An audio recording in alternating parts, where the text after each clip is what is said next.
What's up, my friends? It is Danny Gallows, of course, and welcome back to yet another vlog video. So here's something on my mind today, and that you cannot, you can't get through YouTube, you can't get through social media, and oftentimes you can't get through life without talking about fidget spinners. And yeah, fidget spinners is just on my mind today. I have the day off today of work, so I'm getting a bunch of work done for all my other channels and stuff like that, recording a bunch of videos. And as I'm, going around on social media, it's just like fidget spinner here, fidget spinner there, fidget spinner here, and it's just like, I often think about the ridiculousness of American culture, and really, you can't just say American culture, it's all around the world, that this stuff happens, but just the ridiculousness of social culture and humans. It's really, really weird. Fidget spinners were, obviously I don't have to explain to any of you what a fidget spinner is, but fidget spinners were invented to help people with like ADHD, hyperactive disorders, people who fidget, they literally can't stop moving, and in order to pay attention, they have these fidget spinners that they can spin, and some people say it's a huge distraction. I personally don't mind them at all. I think that if you have that diagnosis of super ADHD or something like that, and you need a fidget spinner, obviously it's appropriate for you to have one. But what we've done now is in modern culture and modern society is yet again we've taken kind of a bizarre little toy or a bizarre little idea or something like that and made it into the next fad. And my problem isn't that people use fidget spinners. I mean, obviously I hate people who make clickbait videos and stuff like that out of fidget spinners. I can't stand that stuff. But my main problem with the whole fidget spinner thing right now is society itself. What we as humans are doing with these fidget spinners. Because it's just the next fad. That's what bothers me about it, is that it's just the next fad. Remember back in the late 90s and the early 2000s, right? But mostly the late 90s. I can't remember if it extended into the early 2000s or not, but Beanie Babies. You guys remember Beanie Babies? Beanie Babies were the big fad for a while. For a while, what was the company? Ty or TY or something like that was making these Beanie Babies, and they'd have collectible Beanie Babies and limited edition Beanie Babies, and as soon as the new one came out to the store, you had to go get it. And if you don't have the Rainbow Bear, your collection isn't complete, and if you don't have that one, then you gotta get this one's coming out next, right? Beanie Babies, that was the fad. Everybody had them, everybody collected them. If YouTube had existed back then, everybody would have been making videos about Beanie Babies, right? It was just a fad. But nowadays, anybody talking about Beanie Babies anymore? Nope. Anybody out there still got their Beanie Babies? Maybe, right? But are they on display, or are they packed away in a storage box, right? Because after a little while, you just forget.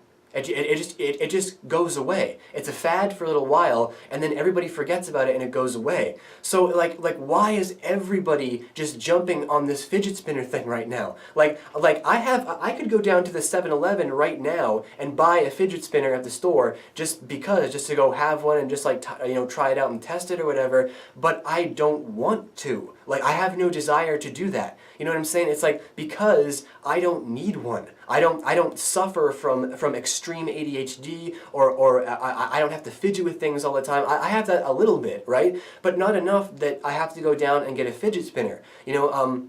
And that's not even the point. That's beside the point. The point that I'm trying to make is that, the biggest reason why I don't go down there and get one is because I don't follow fads. You know what I'm saying?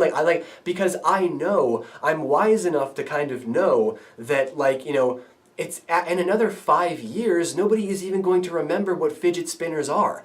Sure, the videos will still exist on YouTube, they'll still be out there, but that we'll move on to something else. We'll move on to another activity or something like that. So it's guys, society creates fads. You have the power not to create fads. You don't have to go out there and buy a fidget spinner. You don't have to create videos about it. I mean, unless you're creating videos to educate people about fidget spinners and stuff like that, that's fine. But don't be a part of the herd. You know what I'm saying? Like, don't be a part of the herd. Like don't go out there and buy a fidget spinner because it's just a thing to do right now. I mean, that's what I did. You know, I had plenty of Beanie Babies myself back in the day, but you know, like, I don't have them anymore. You know, because no one cares about them anymore, and pretty soon no one will care about fidget spinners either. So just, you know, take that kind of point into consideration as something to think about. Like, you don't have to follow fads, because that's what happens, you know, once so many people start following fads or following trends, that's when it becomes a thing. It's not created for us, we create these things. So it's like, you know, you have the power to kind of step down from that whole,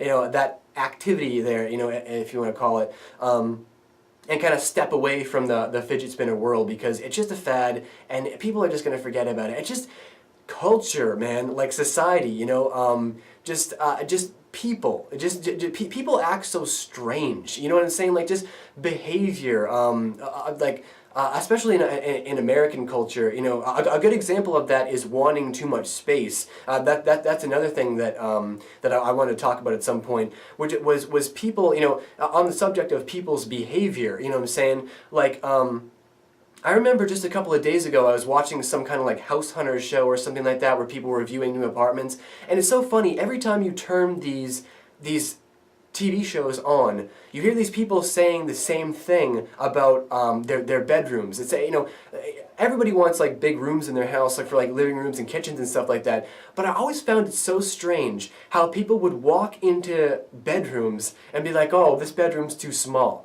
Oh, this bedroom's too small. No, this apartment isn't going to work for me because this bedroom is too small. Like, the bedroom is too small for what? To sleep?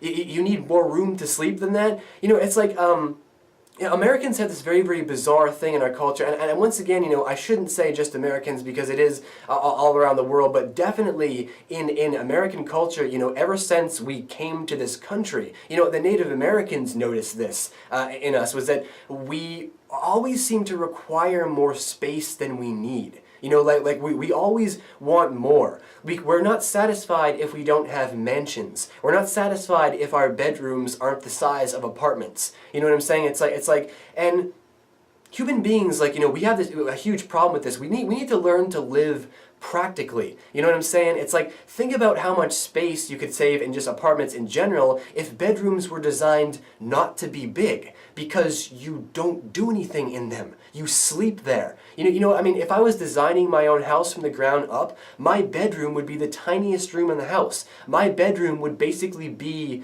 a walk-in closet, right, with like a bed, because you don't need anything in there. Your bedroom is where you go to recharge your batteries. All you're doing is you're shutting your body down and then waking up again the next day, and then spending all day and possibly all week not in your bedroom. You know what I'm saying? So like, you don't need a huge bedroom, you just need a bed. You just need a space that's big enough for your bed. And again, this is like, you know, talking about human culture. It's like, you know, we need to kind of simplify. Like, you know, just as society and human culture as a whole, we need to learn to simplify. We need to learn to calm things down. We don't require a lot of space. Our apartments and houses don't need to be that big because we don't spend that much time in them. We spend time outside of our houses. We spend time doing things with our friends and stuff like that. And I think that I want to see culture just change. You know, like, that's the biggest point I guess I'm trying to make for this video, is like, I want to see culture change. I want to see us get out of stupid things like fads and requiring more space to live and stuff like that. Like, what is wrong with us? You know, like why can't we just simplify and just, you know, be practical deductionists, if you will. Great channel, by the way, Practical Deduction. If you haven't checked him out already, do so.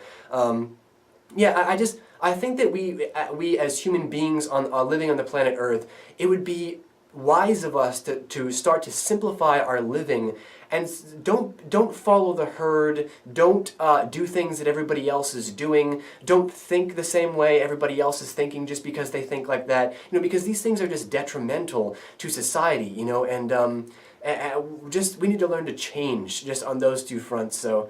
There's something to think of today, guys. There's a couple of points to put in the old noggin today for some brain stewing. And again, if this video resonates with you, please, you know, share it with a couple of your friends. and let's get the conversation going. I'm feeling a little bit energetic today, so I might do another vlog, might pick another topic to talk about, come in and record another one before the day is ended. But like I said, I got a lot to do for my other channels today as well, so we'll see. I might be back in here later, might not. But until next time we meet, guys, take care, and I'll see you for the next vlog. Later.